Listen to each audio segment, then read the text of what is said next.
it's just the way the mechanics of the universe work. So cosmic web. It's a big cosmic web talking to itself and learning, growing, evolving.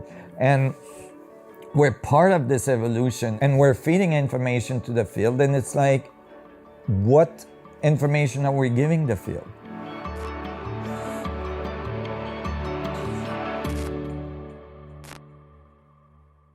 Hello and welcome. So I've said this once or twice before, but I genuinely cannot mean it any more than I do right now. This is sincerely a very, very special episode of Truth and Light. I'm here in California, sunny California, with a legend of a space that I feel very passionate towards, something that has shaped my life for the last decade and a half, a journey that I've been on, and one of the pioneers and leaders of the space that we're about to talk about today is none other than Nassim Haramein. Brother, I'm so excited about being here. Thank you for having me, Michael. Thank you for welcoming me back multiple times, and now you're welcoming me back with cameras as well. It's great. So Nassim is the CEO and founder of Torus Tech, and that title is just one snippet into really, I guess, the life that you've built and what you're working towards. But what I really want this conversation to be, which is just going to be you and I in front of a camera, just talking about the crazy stuff that we do and have spoken about in the past. Yeah. Right.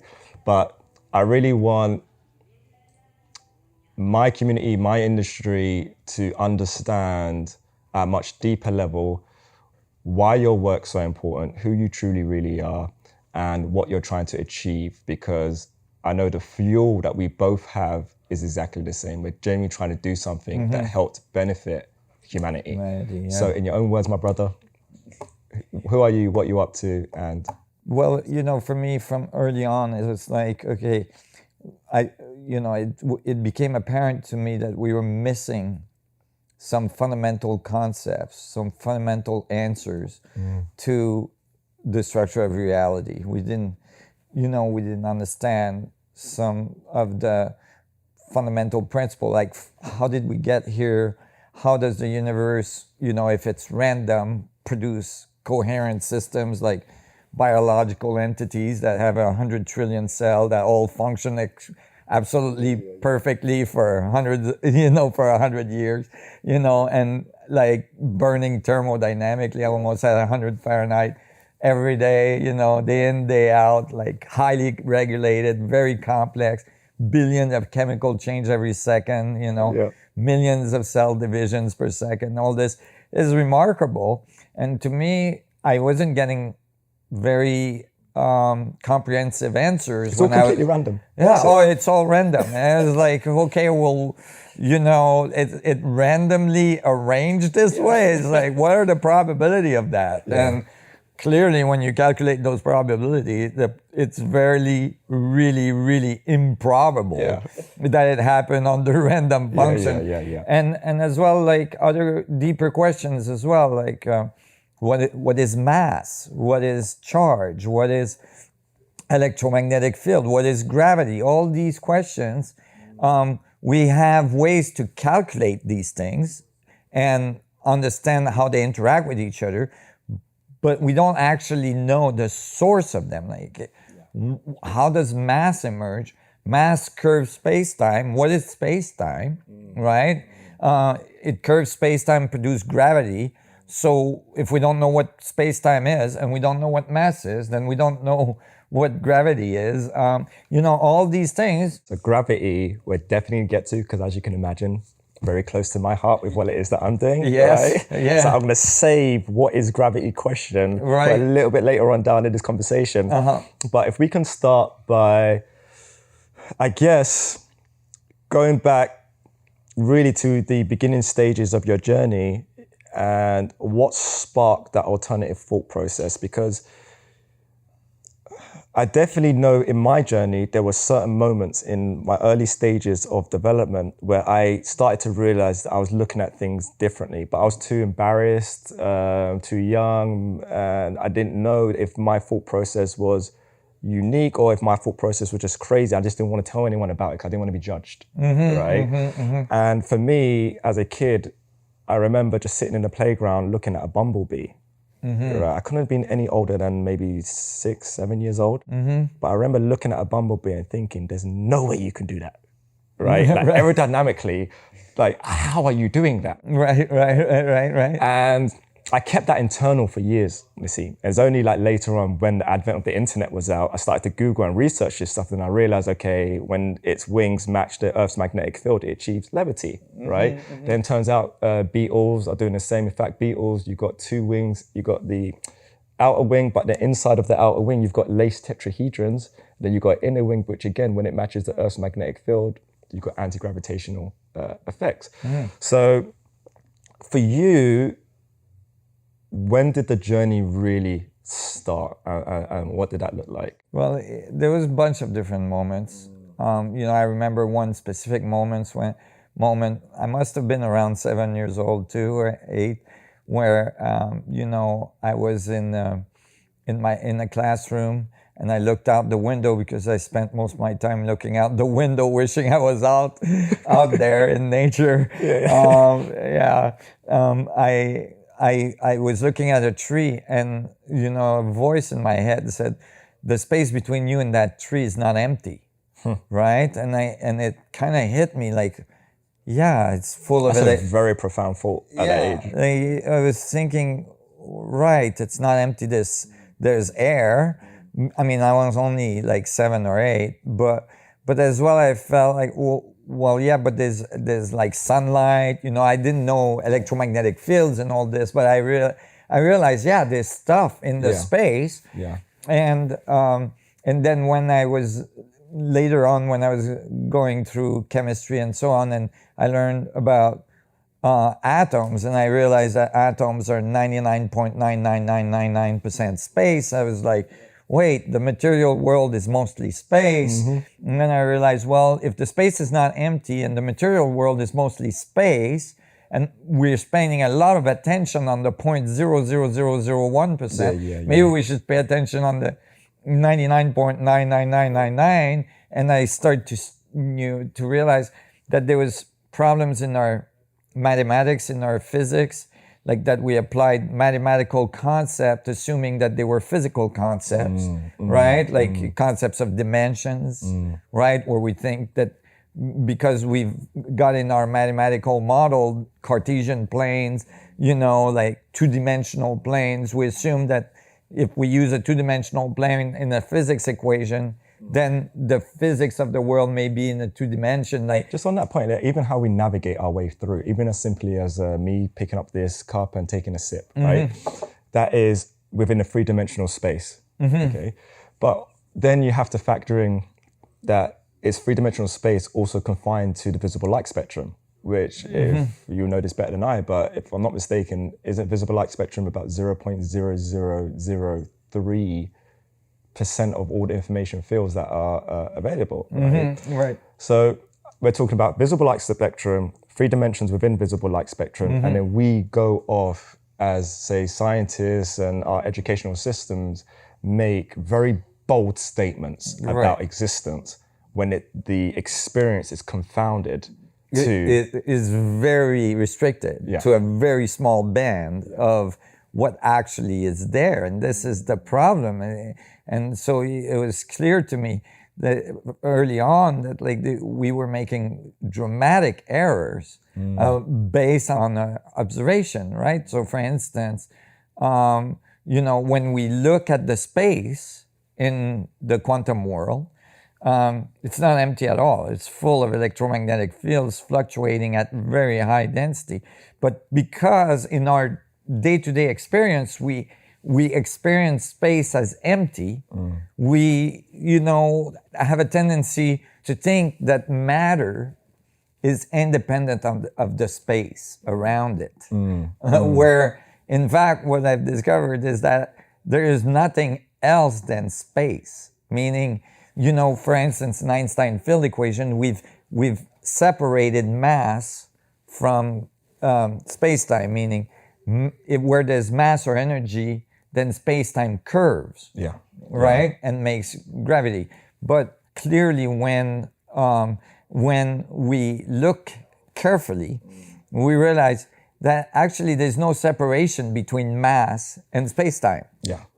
In fact, mass, as I discovered, is the result of space-time spinning at the quantum level. There's only one thing. Absolutely. And at that point, I just want to touch on it as well. I want to strip it back a layer, right? Because people might not pick up on the, say, precision accuracy with some of the words that you're utilizing, right? You don't say space and time, right? You speak of two sides of one coin, right? You can't speak of space without time and not speak of time without space. So just explain that concept for us, for the audience. Why are these very interlinked terms? Because they haven't been depicted that way traditionally. Well, it's one of the things that Einstein discovered, is that there's a relationship between the observer and, motion, meaning, depending on what position the observer is relative to a dynamic, the observer will have a different experience, right? And so if the observer is traveling at near the speed of light, is going to experience the world differently than if it's stationary relative to what it's observing. So there's a time relationship. So would you say time's a local thing then in that case? No. What I'm saying is that I modified.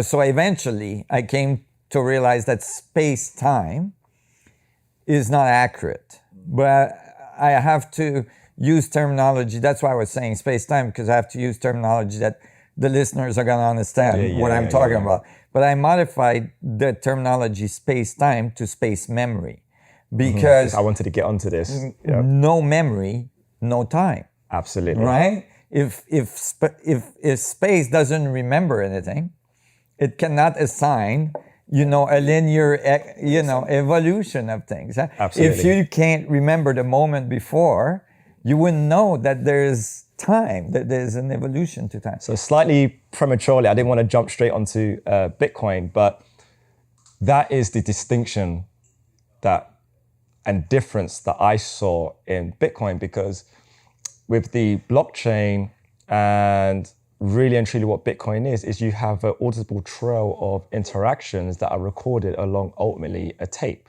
That's right. So it is memory, it's space and memory, right, of the movement of whatever happened within that space. It's recorded. Yes, and we call that time, right? Yeah. Because it shows a linear evolution. So it appears to us as time, right? But actually it's information on the structure of space, right? So each coordinates in space holds the information that's specific to those coordinates. No other coordinates in space experience space, the rest of the universe, from the same perspective. So it's recording a very specific set of information. So time really is information on the structure of space.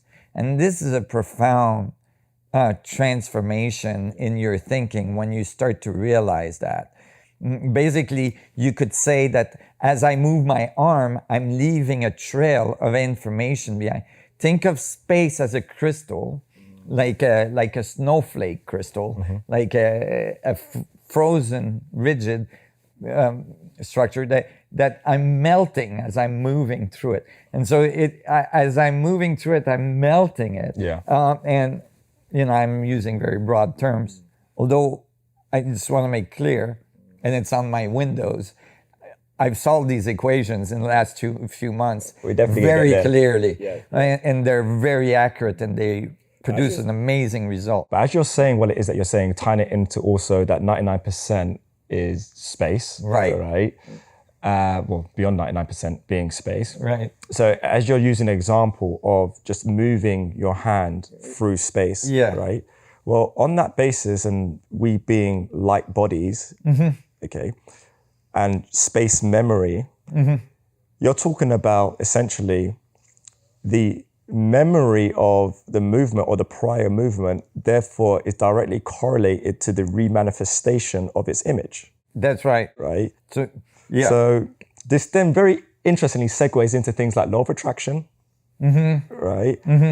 Even say in medical studies, placebo effects as well. Sure. So like really like simplifying it into like those types of things that most people are aware of. Like how does that tie into what you just explained? So like as you're moving it, the crystal is reforming behind it, but it's affected by the movement of your hand. So now it's got a memory of your hand moving through. Yeah. But we've isolated the system again. And there's no such thing as an isolated system. So let's break the box of isolation. And we realize, well, while we were moving your hand, we're on a planet that's spinning at thousands of kilometers per minute, right? Through space. And then that planet is orbiting a sun. The sun is moving at 300 kilometers a second through this galaxy, right? The planets are following it and leaving a trail, right? And then the galaxy is spinning in the cluster and the cluster in the supercluster and so on. And so like now my hand is moving like at the speed of light, velocity, you know? I mean, and so what is movement? Well, you start to realize it's like a movie, right? The frame, they're frames per second, but the frames at this Planck speed. So it's very, very, very fast. So you don't see it, just like a movie appears smooth when it's at 32 frames per second. But you know that there's still images. And so your hand... Just to elaborate on that, right? I'm a gamer. Right? I'm a big gamer. Right. So, and anyone who's a gamer out there, if you feel the difference between 50 frames per second, watching a movie, you need, 24 frames per second to get smooth motion? Ideally 30 frames, and you've got good motion. But in gaming, there's a huge difference between 50 frames per second and 60 frames per second. There's an even bigger one between 60 frames per second and 100 frames per second. But now at the most competitive level of gaming, they're gaming like 240 hertz. So you can run at 240 frames per second locked in. And they're considerably more accurate than, say, somebody gaming at 60 frames per second. Silly analogy, silly use case to use, but if you want to experience what Nassim's talking about in a really simple way in terms of like gaming, right? You can see how if you've got those gaps in between rendering of frames, like you can see it, right? It's like bit, you can see it. So in order for everything to be... Well, imagine at the Planck time, right? 10 to the 44 seconds, you can imagine we're talking trillions and trillions and trillions of frames per second, right? So it's, the resolution is insane, right? And it's going at the speed of light. But imagine, in order for information to move, like if you think of propagation waves in a fluid or in a solid or so on, you calculate the propagation rate for the information to move at the speed of light then the crystal has to be perfect, right? The structure of space has to be perfectly, highly coherent and so on, very, very rigid on long distance, right? But when it gets too close to where the event horizon, where we see matter, then it goes into very fluid, super fluid, right? So you have phase transition, you have density gradient, and it drives the whole thing. And I just want to make clear, these equations, I'm not just talking philosophy here. These are equations that we've solved that give very, very strict predictive result. One of those predictive results was the radius of the proton. I was able to predict very precisely in 2012. It was contrary to the standard model, was 4% smaller. And for the standard model, that's a catastrophe. It was confirmed in 2013 using the muonic scattering technique.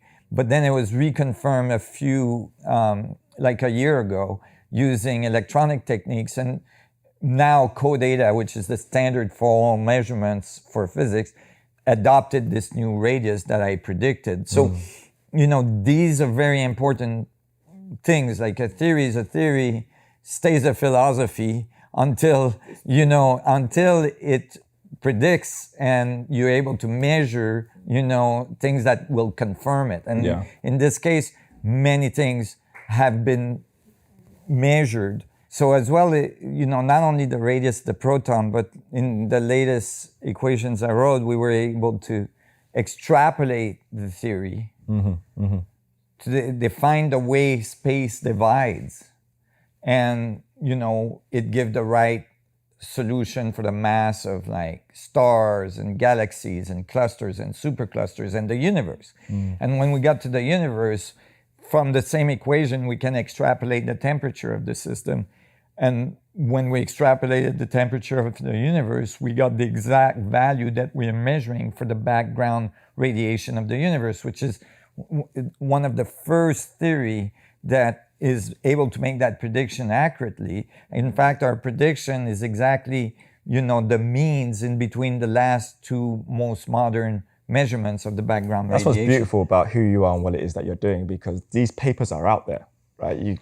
They can go out and you can actually read this paper where you made this prediction. These predictions, yeah. And it's now been acknowledged, right? It's been academically. It's academically acknowledged, but it's still very controversial because it contradicts many things about the standard model. But in fact, I think that it actually only builds on the standard model, and some of these equations you can find, but some of them you cannot, because I found these solutions for instance, for the background radiation of the universe, a few months ago, and I haven't published it yet.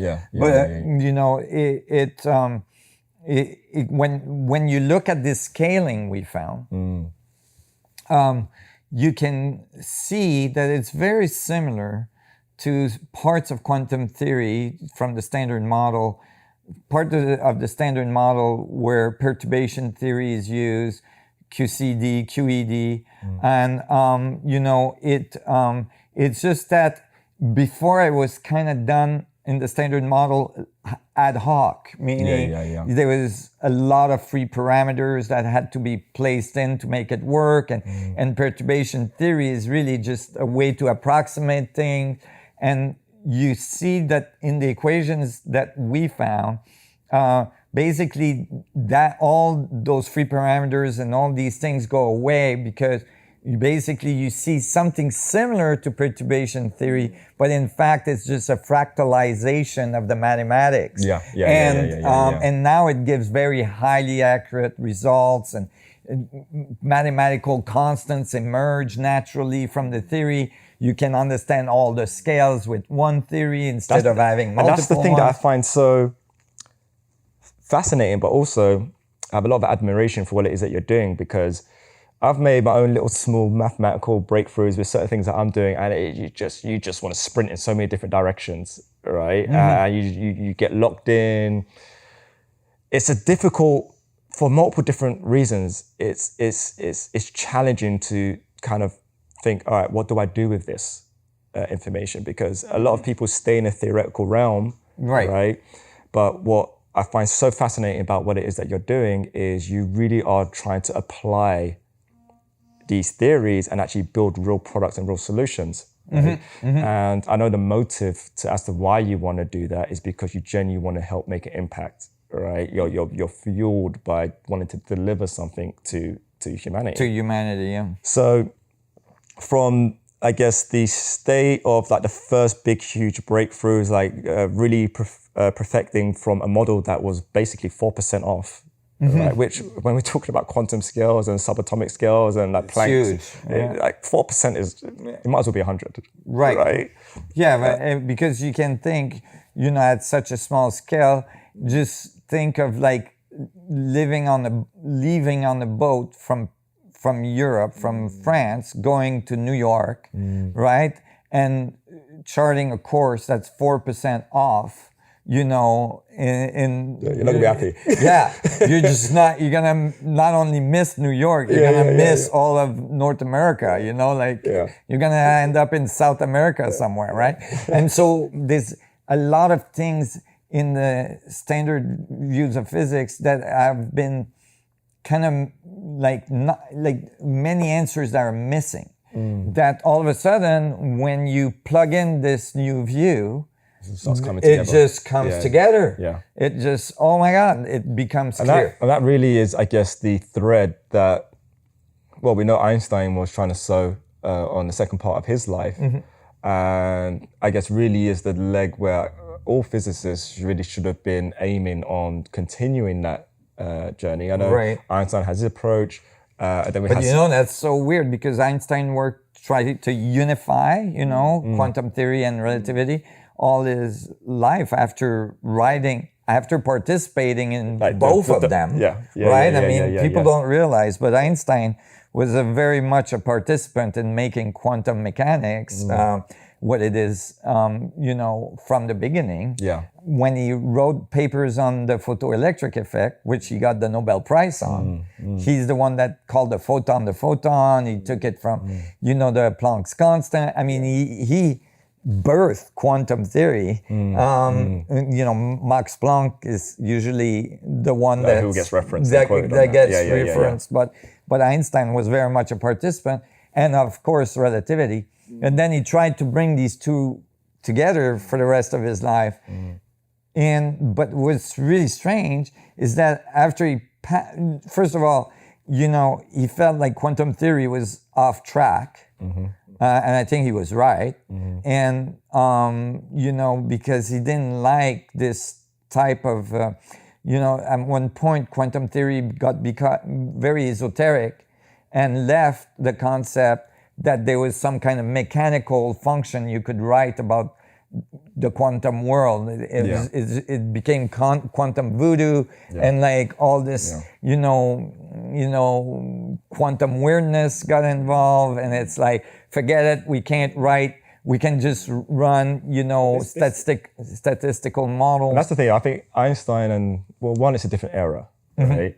But if you look at, say, the difference with just the approach to, say, maybe Einstein's work with maybe someone like Walter Russell, right? Or someone like Nikola Tesla, okay?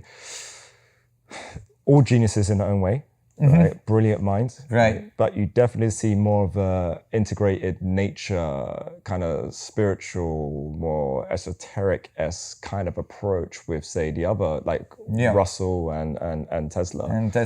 Where I think that's what is really interesting and much more apparent and rife today, and especially coming through in your work, that there is a definitely, and not to use the term, but unification really between the sciences, right? I would even go as far as to say like religion, like nature in the mix of this, where it's all needs to be looked at as one complete piece, right? And actually see where these pieces connect together, because the way that society has been orchestrated, okay, and we can talk on how deliberate that orchestration is, right? But it's been very much one of separatism, right? To have divide. Science be over here, and science debunks religion, and religious be over here, and religion debunks science. Right. I was like, please guys, don't talk to each other. They'll work stuff out. Right? Exactly. But whereas the approach that you've definitely taken, and it's just like the logical approach. It's like you're not observing with the view that you're not part of the very thing it is that you're observing. Of course. Right? Yeah. You can't eliminate consciousness from, you know, the structure in which you're consciously observing, meaning if you're writing the equation to understand the reality, you are consciousness writing this equation. Consciousness must be in the equation somewhere. Somewhere in there must be the mechanism, right? Because you're describing reality. There must be the mechanism in which you end up writing the equation, right? Let's touch on that big word, that big C word that is consciousness. Because it really nicely, well, it ties into everything, but it really nicely ties in off the back of what we were just explaining. Because if we go back to the frames per second model, right, and talking about the distance between, say, the nuclei of an atom and say the inner walls of an atom, that's a considerable amount of distance, which means if we are an embodiment of these basically chemical reactions, okay, and we are predominantly space, Right. what animates? What makes it all work? What makes it all work? Yeah. Right. And even just talking from, say, the energy standpoint, okay, where is it coming from? Right. Like, what animates Exactly. us? Like, what is happening? Right. Well, clearly there must be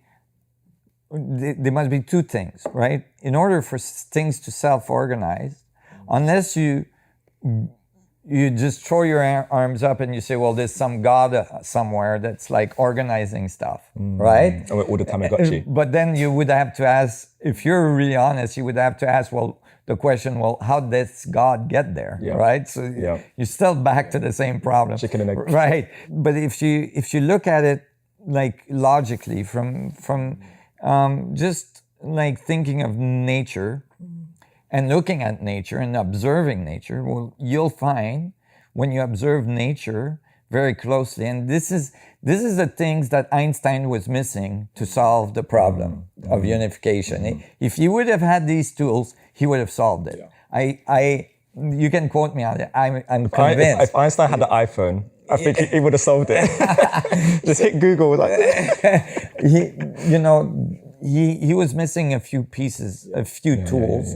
One of them is that when you observe nature, you see fractal structures. You see, self-repeating, patterns, that are like reiteration patterns where you see, So it's Benoit Mandelbrot.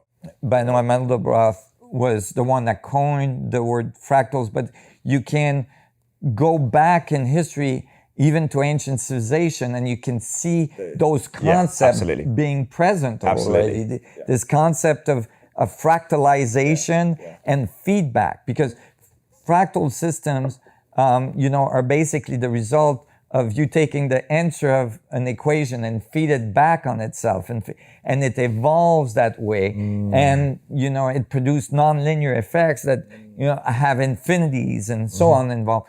But you get these structures. For instance, in Hollywood, when you're trying to make a natural scene with a computer, right? The equations, like when they try to make like the environment of a new planet, for an alien movie or something, and for Avatar or something like that, and you see these strange animals or these strange trees or these plants and all this. When they try to reproduce natural, looking scenes, they use fractal equations, right, to reproduce. That's very cool. I didn't realize that. Oh yes. That's very cool. Oh yeah. That's very much so. And that's what you see in nature. So now you have something that's a hint, okay, that there's scaling, right? There's fractal scaling, and that there's feedback. As soon as you have feedback, you have systems that can self-organize, right? That's how the universe eventually self-organizes in systems that are very, very, very complex, is because there's feedback of information in the structure of space. And so that brings us back to memory. So there's information memory, like blockchain, information. Every interaction is data dumping, and it's there. Yeah, exactly. Right? And it's decentralized, meaning each point holds all of the information. So it's not only fractal, but it's holographic. That's why my theory, I called it early on, holofractal, because it's holographic and fractal. So you can imagine that a system that feeds back on itself learns about itself. Yeah. And it becomes more and more complex very rapidly. And all of a sudden, the complexity you see on our planet becomes feasible in a very short amount of time, relatively cosmologically. Two questions that stem from that, right? And then, because you mentioned planet, you're making a relationship between, say, how self-organization happens within, say, a confounded environment, right? Because where as you're speaking, in fact, a lot of what you're saying, it's frequencies, resonance, just dancing around patterns coalescing, right? But in order for these patterns to coalesce and then form certain structures, right? Say, for instance, dodecahedrons matching up in order to form aminos that then form building blocks, proteins, right? Right. Well, what changes is the orientation or the resonance is basically the environment, right? So two questions really is the impact of environment with self-organizing systems. And the question that bolts onto that is, okay, well, how do we consider ourselves in that? Because you mentioned a feedback loop. Well, with that, I'm also thinking about perspective of that feedback loop, because everything is providing that feedback loop. In this room, there's a lot of feedback loops happening, right? But, and I've seen you use this example before in one of your interviews where you use the cup in the middle to explain, say, consciousness and the feedback loop and the universe. And you said, well, we could all see this object, but we're all feeding back, but we'll have a different perspective of this object. So if you just wouldn't mind just re-explaining that and tying that in. So remember when I was saying that, space, like time is information on the structure of space, and each point on the structure of space has, from those coordinates at that scale, has a perspective that's independent from all other points in space, because it's getting the information, from that perspective, which no other points is getting. So like we're looking at this cup, if this was a wheel turning, I would swear it's going counterclockwise. You would swear it's going clockwise, right? And so we're getting two different sides. So you see that side of the cup, I see that side of the cup, but we're both seeing a cup, right? So how is the cup then, right? If it's information feedback, well, it's because every point in space is feeding back information as well. So it's the consensus of all the information set. So are you saying that gives it rigidity? It gives it its form. It gives it its existence, right? It's like all points interacting with all other points is what produces reality. It's the information, non-linearly connected through everything is entangled and it's all talking, right? And as it talks. Such a mind-blowing concept, because if true, and I definitely 100% believe it to be true, right? And I've done a lot of my own research to then even be able to ask the questions that I'm asking. So I know what it is that you're saying is definitely resonant, and it comes from a place of deep learning, right? But then if we look at, say, our societal complex on this planet and just how powerful that nugget of information would be, you're talking about a drastic change. Absolutely. Even how the planet looks. Right. Because you have the ability to maintain individuality, really. But your individuality, even in itself, is an illusionary thing because you are connected to the overall experience. That's right. Right. You're connected to the whole. That's right. So your individuality is just the fact that you are observing the universe from your coordinates in space, which are different from everybody else. So it makes you an individual. We're both humans, but we don't look the same because we're gathering different information. So we are feeding back different information. So we're being formed literally differently because we represent the information we feed back, right? So you see, that's why not one snowflake is the same as the other, right? Because they're all in different coordinates in space. So they're all feeding back different sets of information. So, but they're all snowflakes, and they're all hexagonal, right? But so you can imagine that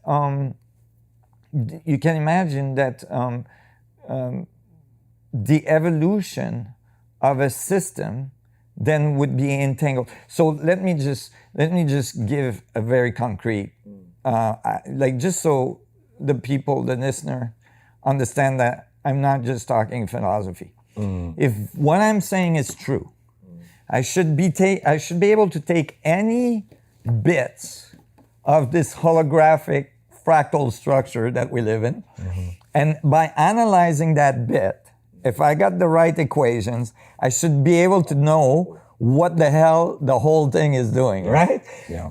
Well, That's exactly what we did. So we took a proton, from these holographic mass solution, we took a proton, and we were examining a proton, right? So a proton, for people that don't realize, is really, really teeny, right? We're just a little bit. Just a teeny thing, right? It's a center of an atom. Yeah. We're made of about 100 trillion cells. So cells are already small. Each cell is made of 100 trillion atoms. So, atoms are really small. And the proton is a teeny, teeny dot. I speak about this all the time, like literally all the time. Really? Right? Yes. And so, yeah, I mean, it's 100 trillion multiplied by 100 trillion. It's already very complex and really teeny, right?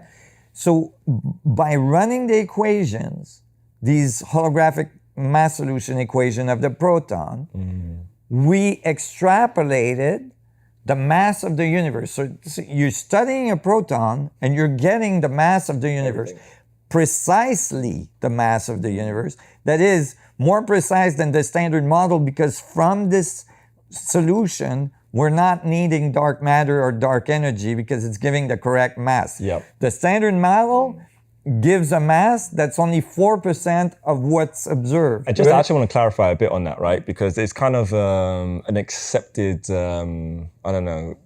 taboo or accepted practice in science that when you don't adequately understand something, you slap the word dark in front of it and it's acceptable. Yeah, I call it the dark ages of science. What's that all about? No, well, instead of saying maybe there's an error in our equation and going backwards and finding where you made the error, it's easier to say, oh, we're just going to slap 96% of the mass of the universe is dark energy and dark matter that we can't measure. And now our equation is exact, right? And even like with DNA, junk DNA. Right, exactly. It's got no use. It's the vast majority, but no use. We're not going to talk about that part. Yeah. Right? Well, in any case, so this equation, when we're observing a proton, is giving the correct mass of the universe, not just 4% like the standard model, but without the need for dark matter, dark energy, it gives the correct mass. And from this from this equation, we can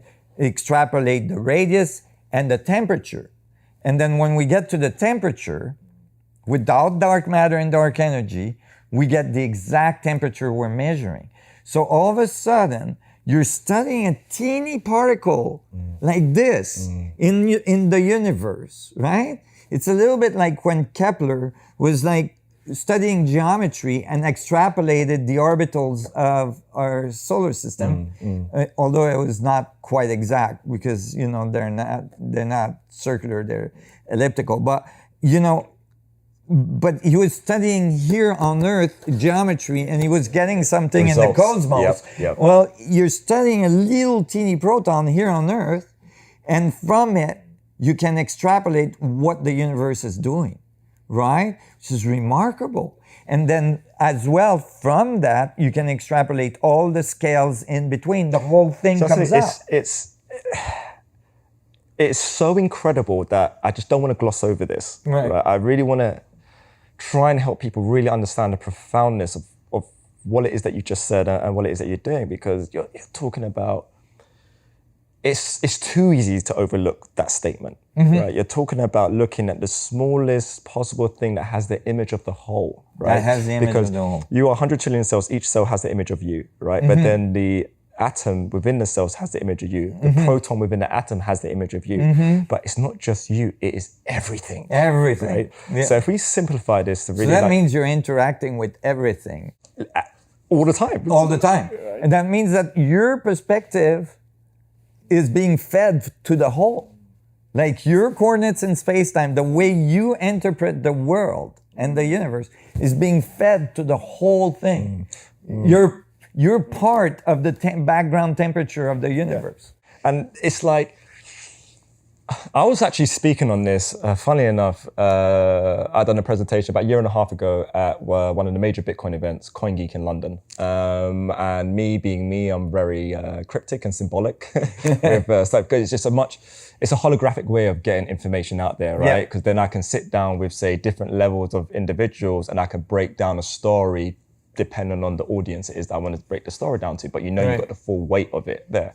And I was speaking about a few different concepts. I had the Da Vinci Vitruvian Man inside the squared circle, but also inside the circle being a torus, to be very clear that it's a torus. I announced that I'm building gravity for the first time ever publicly. And I also hinted that eventually I would explain why it was called gravity, right? I also spoke about outer knowledge and inner knowledge, okay? Because outer knowledge is the encapsulation of information from other human beings into one being, right? Right. But you're regulated by time to do this, circa 80 years to perform that function. It's a very inefficient way of consuming information, right? But eventually you hit like a tipping point where you realize your connection with all, right?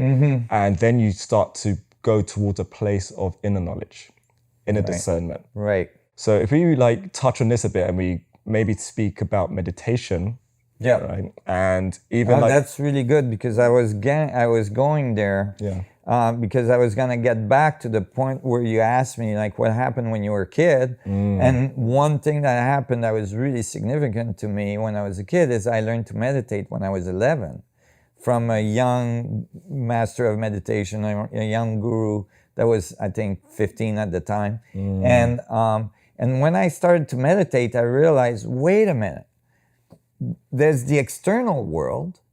That's all I've been paying attention to since I can remember. I was only 11, but for me, it was my whole life. And, and then I realized, wait, there's an internal world. And that's when I got my first thought, which led to this equation finally, right? Is the first thought that I had that like, there's information coming out, outside, and there's information inside, and the two are interacting across the boundary, and energy is the information moving through the boundary. Absolutely. Right? Absolutely. It's like entropy in the system. Absolutely. Right? And we see it as energy, we see it as mass. I had no idea. I was 11 years old. I had no idea. I had just formulated the base of the holographic mass solution, which is... And I want to give genuinely a real, sincere example of this, because this example led to me meeting you, right? And so I was in my own crazy world of mathematics. You know what that's like. Yeah. It's very, very lonely, very, very isolating. Very isolated. And I had a separate house that I just dedicated towards like basically being my research house. Oh, wow. I was in a van. Don't make me feel bad, man. Don't make me feel bad. It's okay. I know you drive Lambos. Yeah. Your Lotus is downstairs. We'll show them in a minute if you want. Yeah, you were smart. You got the one where you get the Lambos and the big houses. I went for the van. But I was printing out all of these numbers. The whole floor was covered with numbers and sequences and theories, and I was starting to try and decode hieroglyphs. I was just on the crazy tangent. Right? Yeah. But one of the that's great. Those moments are special. They're beautiful. Yeah, they're beautiful because I got to a point where I almost, to give a visualization, realized that I've got my hands on the wheel. Right, and I think I'm steering this truck, but guess what? My hands aren't. I'm not actually in control of this, because I had an epiphany moment where I woke up, and for some reason I started drawing what I believe to be linked to free energy devices. Okay. Yep. Never ever. I'm not gonna say it's not my interest, it's always been an interest of mine, but it's not been something that I was gonna task myself with. Right. I was in the middle of actually utilizing different forms of mathematics to apply to Bitcoin and financial markets. That's really what I was looking at. I was looking into how these mathematics apply to Bitcoin. However, that was smart. Yeah, that's how you get the Lambos. Yeah. Don't ditch them though. I'm famous online for ditching my Lambo. I know. Oh, that's right. Yeah. Fix this. Keep them on the road. Keep it on the road. However, the thinking behind it all. And I woke up that morning and I started drawing 2 different devices. Yeah. One was around gravitational control, Yeah. right? And the other one was more of an over unity energy device. Right. Nothing super sophisticated. It's just on my whiteboard and I'm drawing these designs and I'm trying to like wrap my head around certain challenges that will It's happen. already sophisticated that you would think about making such device. I know, right? You know, just saying. But I remember speaking to my now fiance, Lisa, obviously, you know. Yeah. And I was like, this isn't mine. This didn't come from me. There's no reason why I'm doing this right now. I just woke up and I was like, I just started doing it. I see. Yeah. And it never went... It's like a universal information flow. Yeah, it never went any further than that. Yeah. And then fast forward 6 months, I'm here for the first time. Yeah. After meeting you at where we met. Yeah. And I'm going around, you showed me around your lab and you showed me 2 different devices. Yes. Right? And these 2 devices you showed me were the very things 6 months prior I was drawing on my freaking whiteboard. Right. We're all connected. We're all connected. Yeah. If that wasn't a very profound realization of this feedback loop that we're speaking of, that this information's on the fabrics of space-time. Right. Yeah. And depending on what your intent is, you can pull and you could channel. I didn't deliberately pull in this information. Right. So however it got sent to me, I'm thankful. Yes. Right. And please send more. But it's to have that experience as a personal confirmation of what it is that you just explained from a physics standpoint. Right. It's almost, I'm not gonna say upsetting, but it's a disappointment that so many people are so shut down on the subject matter and not realizing just how tangible and how real right in front of your face. Yeah, exactly. Like the validation. Yeah, I know. It really is. And it happens in people's life all the time. And they find it anecdotal, you know, they think, oh, it's kind of cool, you know, like I was thinking of my mom and she called, you know, every time I think of my mom, she calls, or, you know, things like that, like, or like your dog waiting for you. Yeah. And they can't hear you. You're like 10 minutes down the road. Yeah, exactly. But they're waiting at the door. At the door, you know, like they put cameras in people's home. And when you leave the office, which is miles away, the dog is at the door waiting for you. How does the dog knows this, you know? And so, you know, people find it cute and funny and all this, or esoteric, or, you know, like, but, you know, it's just the way the mechanics of the universe work. You know, of course, if all information sets are connected through this entangled structure of the universe, which I'm not the only physicist that is starting to realize this. So, I mean, there's other physicists, some of the greatest physicists in the world are starting to realize that, like, you know, black holes are connected through wormholes, and that black holes are not just big things in the universe, but as well are subatomic particles that are connected through these little wormhole filament at the Planck scale and all this stuff. Oh, cosmic web. It's a big cosmic web talking to itself and learning, growing, evolving. And we're part of this evolution, and we're playing our role, and we're feeding information to the field. And it's like, what information are we giving the field? No, the field is gonna give us feedback. Absolutely. From what we give it. And that's the part of, say, law of attraction, where people don't take accountability, because everyone's cool with law of attraction when it's positive. Right. No one wants to take accountability for the negative aspect of law of attraction, because the law, it works the same way. Right. Of negative intent, you're going to attract negativity around you. Right. Positive, you're going to have positive results. But really and truly, it is you bending ultimately the fabrics of space-time, okay, to manifest around you what it is that your intent wishes to manifest. Yeah, and you know, and people are not really reasonable with themselves. It's like, you're not gonna be positive every minute of the day, every day. Like, you're gonna wake up grumpy. You're gonna, like, get on the highway, get cut off, and give the finger to the guy beside you. If I'm hungry and tired, boy, you'd be like, Not a good time to cut me off. You are not spiritual. People will question my spirituality. I know, exactly, and mine too. I tell you, ask my staff.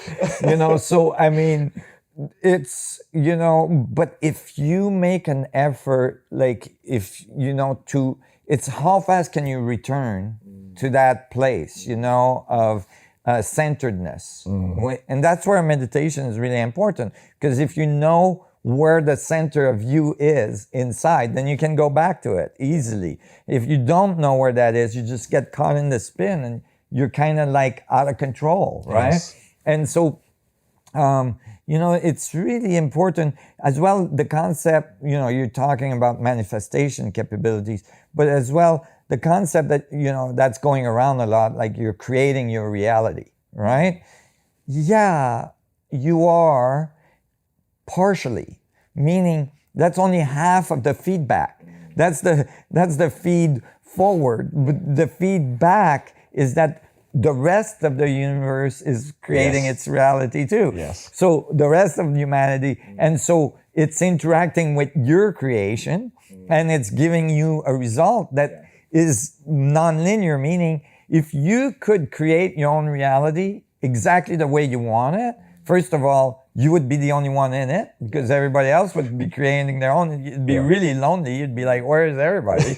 And then, and on top of it, you would be bored within seconds, right? You would create your ultimate thing, and then you'd go, okay, now what? Now I'm bored for an eternity. So, but what happens is that you put the intent out, you put it in the field, and then you stay open to what's going to come back, right? And it's going to get modified in the field for the highest of the evolution of the whole. And then, so you might have intended, a purple Lambo, but you got a red one, or a red one and you got a purple one in your case. Funny enough, I actually did dream it up as a kid, right? And I was like, I'm gonna manifest you. I had a photo on my wall as a kid with that color. I was like, I'm gonna have one of those. So that's a perfect example where I literally manifested that. That's right. I didn't manifest seeing it in a ditch.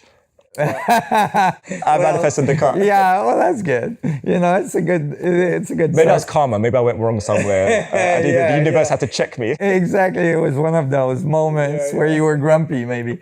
And so this is really, important to understand. So as well, so you can have some empathy for yourself and others. That you might not get exactly what you expected, and you wouldn't want to, so that, because now you're learning, right? Because you didn't get exactly what you expected, now you're learning, and that's how the universe learns. So then you have patience with it, you have empathy for it. It's like, okay, it's okay, I'm learning. You might get impatient at time and scream and yell and bitch and all this stuff. We all do that, but hopefully you can recenter. Get recenter. And then you go, okay, what is the lesson, right? What can I learn from this? How do I learn from this? And that's really what's the important. That's the important part. I think on that, it's I think a really good time to cover maybe like some of the politics around what prevents a lot of this thinking from breaking out there, and also how